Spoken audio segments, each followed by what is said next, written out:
Every man walks a different path, but what if you could walk in someone else's shoes, literally? In the heart of New York's Lower East Side, a small shoe repair shop has stood for generations. Passed down from father to son, this tiny workshop holds more than broken heels and scuffed soles. It holds history. As a boy, Max watched his father stitch life into every shoe, but one day, his father vanished. Years have passed, and Max is still here, living the same day every day, fixing strangers' soles while his own life stays stuck in place.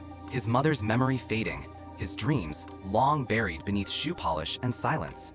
One day, a man named Leon Ludlow storms in, flashy, dangerous, and entitled.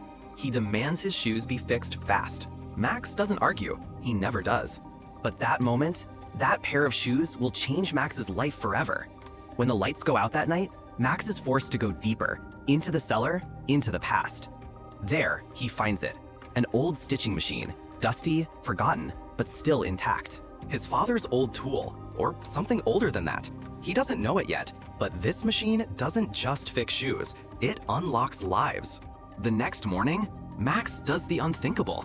He tries on Leon's shoes, and in that moment, he's not Max anymore. His face, his body, even his voice, he's become Leon Ludlow. He tests it again and again. Every pair opens a door, every step a new life. From the elegant to the ridiculous, Max explores the world like never before, not as himself, but as anyone but himself. Max realizes he must wear the shoes and the person must be size 10.5. Narrator. But there are rules, hidden ones. He can only become people whose shoes he stitched. He picks up a pair of a woman's high heels after mending them. Curious, he tries them on and instantly transforms into that woman. Seeing himself in her appearance, Max smiles, genuinely happy for the first time. Next, Max takes his newfound freedom a step further. He walks into an expensive hotel wearing a different disguise. He orders the finest food, enjoying every bite, but when the bill arrives, Max, ever resourceful, sneaks into the restroom. There, he switches back into his own worn-out shoes, becoming himself again. He walks out casually, unnoticed. Max impersonates a man named Emiliano and decides to visit his apartment, but as he steps inside, he's hit with an unexpected surprise. Emiliano's girlfriend is there, taking a shower, naked, unaware that the man standing just a few feet away isn't Emiliano at all. Max, still disguised in Emiliano's body, nervously moves closer, but then a chilling thought strikes him. In that instant, Max realizes if the magic fails, his secret is exposed. He doesn't hesitate. He spins around and bolts out of the apartment. At home, Max visits his ailing mother. She tells him her one wish. "If I could, I'd have one last dinner with your father." Touched, Max mends his father's old shoes, wears them, and transforms into the man his mother loved. They share a heartfelt dinner, fulfilling her final wish. The next morning, Max finds her peacefully passed away in her sleep. Grieving, Max returns to work. Leon Ludlow reappears, furious about his shoes. When Max refuses to hand them over without a receipt, Ludlow threatens him. Max decides to spy on Leon. Using different disguises, he follows him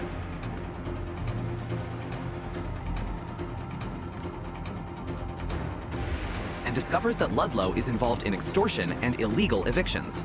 Before Max can leave, Ludlow returns and attacks him. Still disguised as Ludlow, Max fights back, subduing and tying him up with a taser. Later, Max, still in disguise, accompanies Ludlow's henchman to a man being tortured. Using his assumed authority, Max commands the henchman to stop, preventing the man's murder. Max returns to Ludlow's apartment wearing stilettos, but finds Ludlow has escaped his restraints. Ludlow ambushes Max, attempting to kill him. During their fight, Max stabs Ludlow with the stiletto, killing him.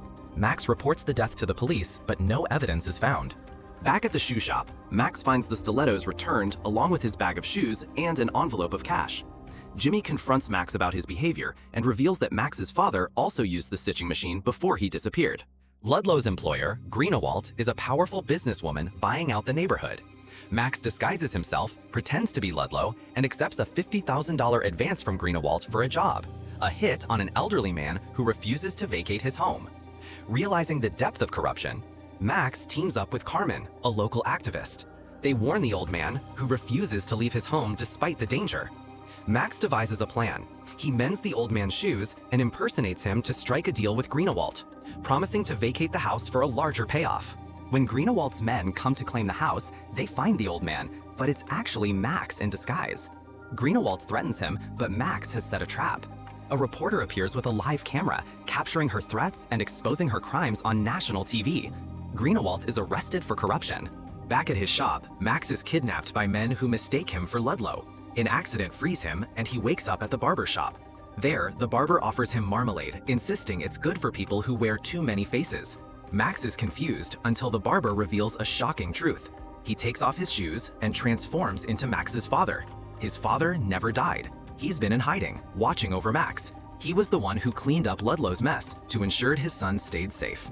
Max's father reveals a hidden world beneath the shop, a vault filled with shoes and clothes of great men from the past. He explains how their family's magical stitching machine was gifted by a man whose life was saved by Max's ancestor. Their work isn't just about mending shoes, it's about walking in others' lives, protecting and serving quietly. Clothes, shoes, identities, they can become anyone. It's not just a trade, Max, it's a responsibility. Father and son get into a sleek black car, driving off together, not through the front door, but the back alley, like they always have. For the first time, Max isn't escaping his life.